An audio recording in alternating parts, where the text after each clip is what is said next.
Cello. What's going on, family? It's your girl, Sherelle. And we are back again with our question for the day. You know what that question is, right? Did you read the Bible today?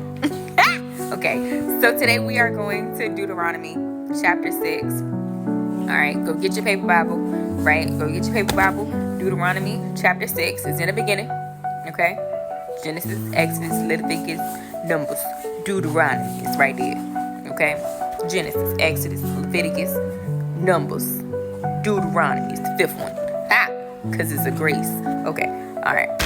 I ain't gonna do too much. Okay, so Deuteronomy chapter 6, we're going to start at verse 10. Of course, I am reading from the CSB Bible, or the She Reads Truth Bible, I believe is what it's called. And in my Bible, this passage is entitled Remembering God Through Obedience. Okay? Remembering God through obedience. Remembering God through obedience. Why?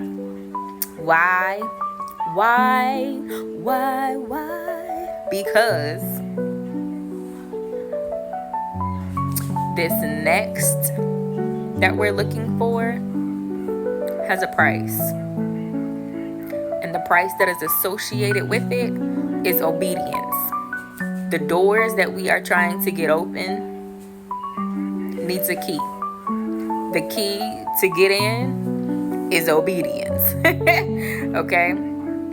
The key to get in is obedience. So we are going to remember God through our obedience. We are going to show our love, our appreciation, our dedication to Christ through our obedience. We are remembering God, okay, through obedience.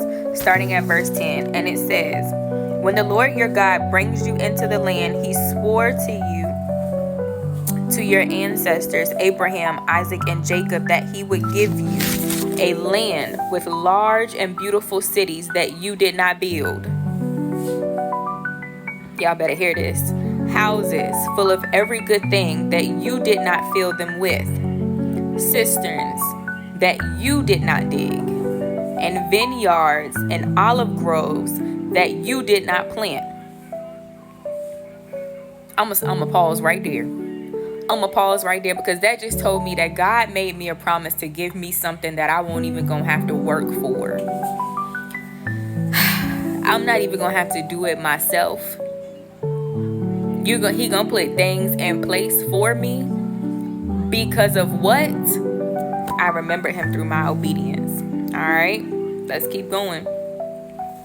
Verse 12 says, be careful not to forget the Lord who brought you out of the land of Egypt, out of the place of slavery. Fear the Lord your God, worship him, and take your oaths in his name. Do not follow other gods, the gods of the peoples around you. For the Lord your God, who is among you, is a jealous God. Otherwise, the Lord your God will become angry with you and obliterate you from the face of the earth. Do not test the Lord your God as you tested him at Massa. All right. What you did back then, you ain't gonna be able to do no more. No.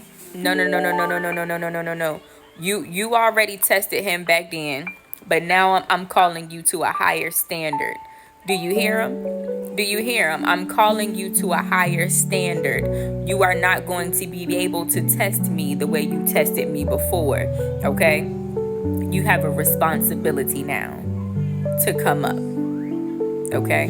You have a responsibility now to come up, all right? We're going to keep going, all right? Verse 17, carefully observe the commands of the Lord your God, the decrees and statutes he has commanded you. Do what is right and good in the Lord's sight, so that you may prosper, and so that you may enter and possess the good land the Lord your God swore to give your ancestors, by driving out all your enemies before you, as the Lord has said. He gonna stand on his business, okay?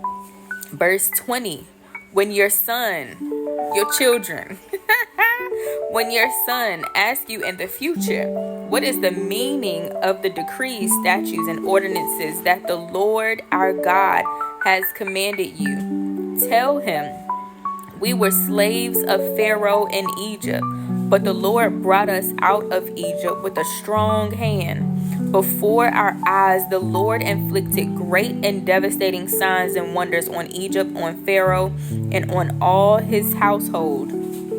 But he brought us from there in order to lead us in and give us the land that he swore to our ancestors. The Lord commanded us to follow all these statutes and to fear the Lord our God for our prosperity always and for our preservation, as it is today. Righteousness will be ours if we are careful to follow every one of these commands before the Lord our God as he commanded us.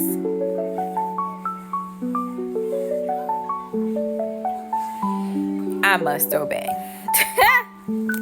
I must obey. I must obey. I must obey. There is so much in that passage. The promise was given to my ancestors, to your ancestors, regarding you. Regarding you, before you were even formed in your mother's womb, these promises were there, right? I promised you. I promised you. I promised your great grandmother that this was going to come to pass. So now that you are here, the only thing that I am requiring of you is your obedience.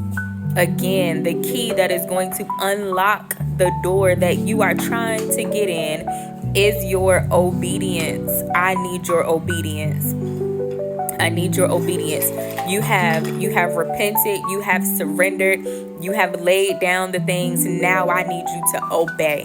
Now I need you to obey. I need you to obey.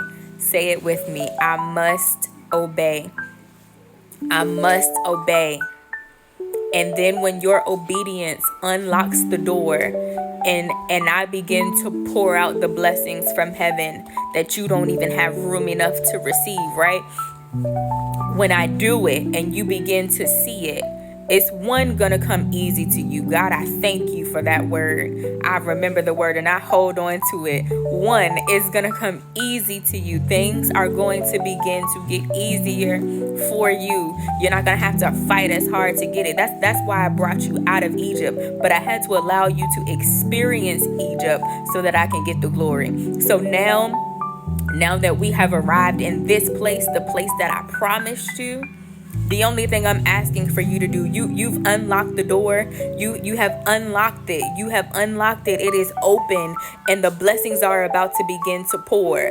But the one thing that I need you not to do is to forget where it came from. Don't forget where it came from. So tell the testimony of the glory. Tell the testimony of my power. Tell the testimony of my provision, of my hand. Tell the testimony of what it is like being in my presence. And then when I send your children to them so that they don't make the mistake like the other people in Egypt and the other people who have these other gods, be sure to tell your children. Okay? It ran in the family until it ran into us.